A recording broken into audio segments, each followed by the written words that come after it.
Let's see question number 3. What are the controlling factors of horizontal temperature distribution? How do they affect the temperature? Now open page number 52. The answer of question number 3 starts from this line. The controlling factors of temperature. The main factors that are responsible for temperature variation are latitude, altitude, contrast between land and water, oceanic currents. The first one is latitude. Air temperature varies with latitude. The equator and tropics have high temperatures while temperatures are low in the polar regions. Air temperature latitude के साथ change होता है. Equator और tropics पे temperature क्या होता है, ज़्यादा होता है, और पोलर रीजन्स में टेम्परेचर क्या होता है, कम होता है. These latitudinal variations are mainly due to the angle of the sun's rays and tilt of the earth with reference to the sun's rays. ये जो लैटिट्यूडनल वेरिएशंस हैं ये किस वजह से होती हैं, सन रेज के एंगल की वजह से. जहाँ पे सन रेज 90 डिग्री के एंगल के साथ पड़ी होंगी, बिल्कुल स्ट्रेट फॉर्म में पड़ी होंगी, डायरेक्टली पड़ी होंगी, वहाँ पे टेम्परेचर क्या होगा, ज़्यादा होगा. और जहाँ पे सन रेज 30 डिग्री के एंगल के साथ, 45 के साथ, 60 के एंगल के साथ पड़ी होंगी, वहाँ पे टेम्परेचर क्या होगा, कम होगा.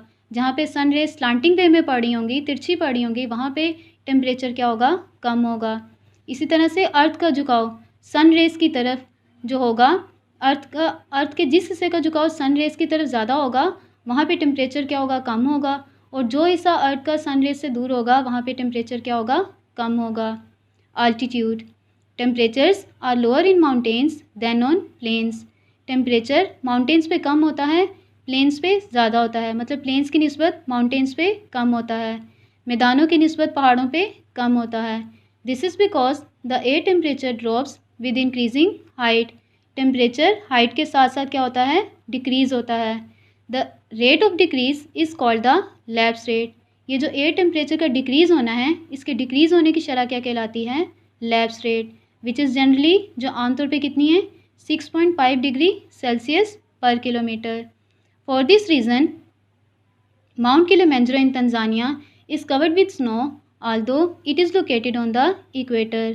कि माउंट किलिमंजारो जो कि तंजानिया में है, इक्वेटर के ऊपर वाक़या है, लेकिन क्या है, बर्फ़ से ढका हुआ है. क्यों? क्योंकि हाइट का डिफरेंस आ गया ना. यहाँ पे उसकी हाइट इतनी ज़्यादा है कि उसकी हाइट पे, उसकी पीक पे क्या है, टेम्परेचर इतना कम है कि वो बर्फ़ से ढका हुआ है. Similarly in the case of Islamabad and मरी, दो located on almost the same latitude. दोनों क्या हैं, सेम लैटिट्यूड पे हैं, लेकिन दोनों के मौसम में क्या है, फ़र्क होता है. Summers are hot in the former while they are cooler in the latter. गर्मियों में इस्लामाबाद में कितनी गर्मी होती है, लेकिन मरी में इतनी गर्मी नहीं होती, मरी में ठंडक होती है. This is because of the difference in height. तो यहाँ पे डिफरेंस किस चीज़ का है, हाइट का डिफरेंस है. Islamabad is located at a height of about 600 metre above the sea level. Islamabad sea level से कितनी हाइट पे है, 600 मीटर अबव है. While Murree is located at a height of 2100 metre above sea level. Murree कितनी हाइट पे है, सी लेवल से 2100 मीटर की हाइट पे है. तो दोनों की हाइट में कितना फ़र्क है, तो इसीलिए दोनों के टेम्परेचर में भी बहुत फ़र्क है. Third one is contrast between land and water. Because of the different molecular structures of solids and liquids, land solid becomes warm faster and cools more rapidly than bodies of water, seas and oceans. कि molecular structure के difference की वजह से solid और liquid में molecular structure के difference की वजह से क्या होता है, land जो है बहुत जल्दी गर्म हो जाती है और ठंडी भी बहुत जल्दी हो जाती है. किसकी निस्बत, वाटर बॉडीज़ की निस्बत, सीज एंड ओशंस की निस्बत. सॉलिड में एटम बिल्कुल साथ साथ जुड़े हुए होते हैं, इनकी बॉन्डिंग बहुत स्ट्रॉन्ग होती है, जबकि लिक्विड में एटम्स के दरमियान में गैप होता है, इनकी बॉन्डिंग इतनी स्ट्रॉन्ग नहीं होती. तो इसी वजह से क्या होता है, लैंड जो है बहुत जल्दी गर्म भी हो जाती है और ठंडी भी जल्दी हो जाती है वाटर बॉडीज़ की निस्बत. विच वार्म एंड कूल स्लोली. और वाटर बॉडीज़ जो हैं वो ठंडे भी आहिस्ता से होते हैं और गर्म भी आहिस्ता से होते हैं. Therefore in summer the temperature over the land is higher than that over the seas and oceans. गर्मियों में लैंड पे टेम्परेचर क्या होता है, सीज एंड ओशन की निस्बत हाई होता है. It is opposite in winter when the land is cooler than the seas and oceans. और विंटर में क्या होता है, लैंड क्या होती है, कूल होती है, किसकी निस्बत, सीज एंड ओशंस की निस्बत. This contrasting characteristic of land and water affect the temperature of places located near the sea and those away from it. ये जो डिफरेंट कैरेक्टरिस्टिक्स हैं लैंड एंड वाटर की, ये जो लैंड एंड वाटर का molecular structure का difference है, इस वजह से क्या होता है टेम्परेचर इफेक्ट होता है उन जगहों का जो सी के करीब होती हैं और उन जगहों का जो सी से दूर होती हैं। जो जगह सी के करीब होती हैं वहाँ का टेम्परेचर क्या होता है, मॉडरेट होता है। जो सी से दूर होती हैं वहाँ का टेम्परेचर क्या होता है, गर्म होता है। Now the fourth one is oceanic currents. Oceanic currents are movements of water in particular directions. Oceanic current क्या होता है, पानी का मूव करना ख़ास डायरेक्शन में। पानी की मूवमेंट ख़ास डायरेक्शन में क्या कहलाती है, ओशियनिक करंट्स।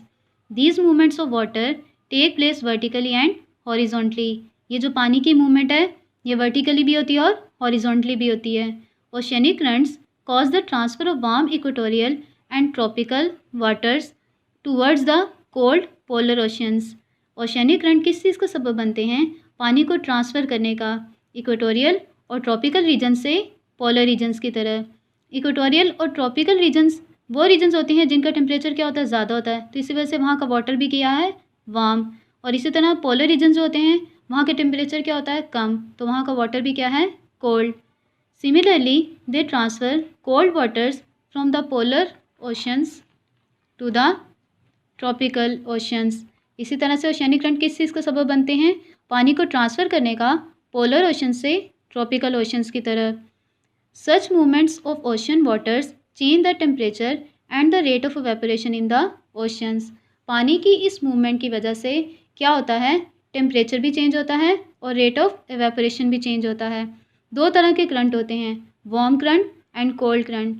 अब जो वार्म करंट होता है उसमें क्या होता है, पानी ट्रांसफ़र होता है इक्वेटोरियल और ट्रॉपिकल रीजन से पोलर रीजन्स की तरह। और जो कोल्ड करंट होता है उसमें क्या होता है, पानी ट्रांसफ़र होता है पोलर ओशन से ट्रॉपिकल ओशंस की तरह। अब जो वार्म करंट होता है उसकी वजह से क्या इफेक्ट होता है टेम्परेचर पे, टेम्परेचर भी वार्म होता है और रेट ऑफ एवेपोरेशन ज़्यादा होती है। और कोल्ड ओशन करंट की वजह से क्या होगा, कोल्ड ओशन करंट की वजह से ये होगा कि टेम्परेचर भी ठंडा होगा और रेट ऑफ एवेपोरेशन कम होगी। जाहिर सी बात है जब किसी गर्म चीज़ की जगह ठंडी चीज़ ले लेगी तो उसका इफेक्ट क्या होगा, उसका इफेक्ट टेम्परेचर पे ठंडा ही होगा। इसी तरह से जब गर्म पानी की जगह ठंडा पानी ले लेता है, जब ट्रॉपिकल रीजन्स का जो गर्म पानी है उसकी जगह जब पोलर रीजन्स का ठंडा पानी ले लेगा तो उसका इफेक्ट टेम्परेचर पे क्या होगा, टेम्परेचर पे ठंडा होगा और एवेपोरेशन कम होगी। This has an effect on the weather and climate of coastal areas.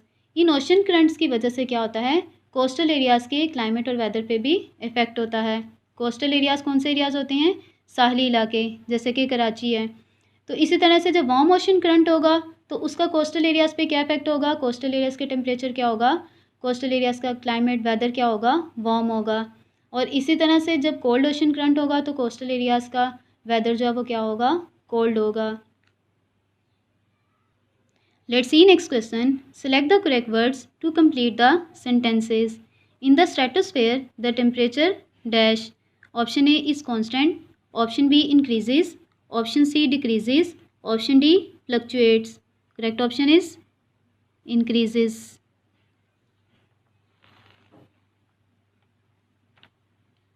The lapse rate of temperature is dash degree Celsius.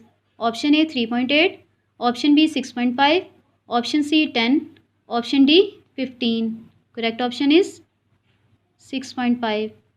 Temperatures are dash in mountains than on plains. Option A lower, option B higher, option C more stable, option D less stable. Correct option is lower. Oceanic currents affect the climate of dash areas. Option A coastal, option B rural, option C inland, option D mountainous. Correct option is coastal. The lines that connect areas on a map that experience the same weather are called dash. Option A isobars, option B insolation, option C isotherms, option D isosceles. Correct option is isotherms. I hope you will be understand. Allah Hafiz.